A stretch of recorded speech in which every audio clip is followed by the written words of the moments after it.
G20 इजलास के आखिरी दिन तीसरे सेशन में वन फ्यूचर पर चर्चा हुई।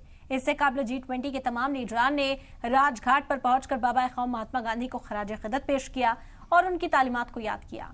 सेशन के इख्तिताम पर वज़ीर-ए-आज़म मोदी ने ब्राजील के सदर लुइस डी सिल्वा को G20 की सदारत भी सौंप दी।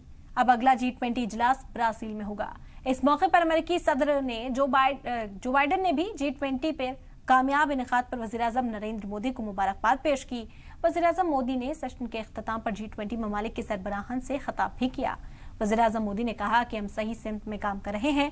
इस इजलास में सिर्फ मुल्कों के मफाद ही नहीं बल्कि दिल भी जुड़े हैं। हमें सिर्फ मुल्क का ही नहीं बल्कि दुनिया का सोचना होगा।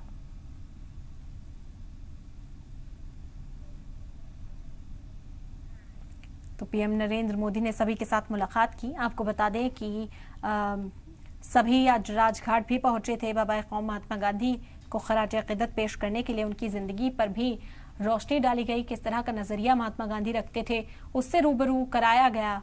यहाँ पर दुशाला भी एक गिफ्ट किया गया पीएम मोदी के जरिए सभी मेहमानों को।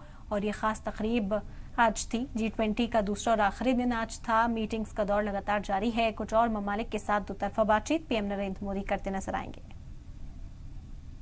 और मेरे मित्र लुला डी सिल्वा को हार्दिक शुभकामनाएं देता हूं और मैं उनको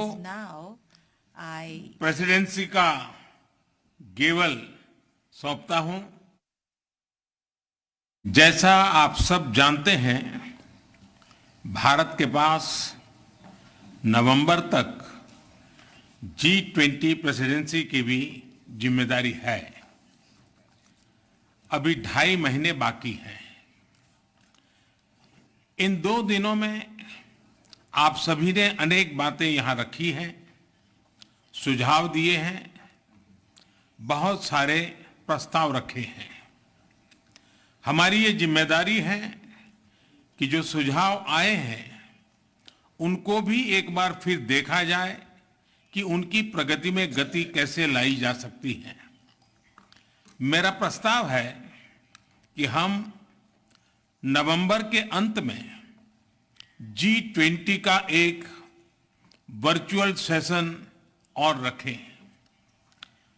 उस सेशन में हम इस समिट के दौरान तय विषयों की समीक्षा कर सकते हैं। इन सब की डिटेल्स हमारी टीम आप सभी के साथ शेयर करेगी। मैं उम्मीद करता हूं कि आप सब इससे जुड़ेंगे।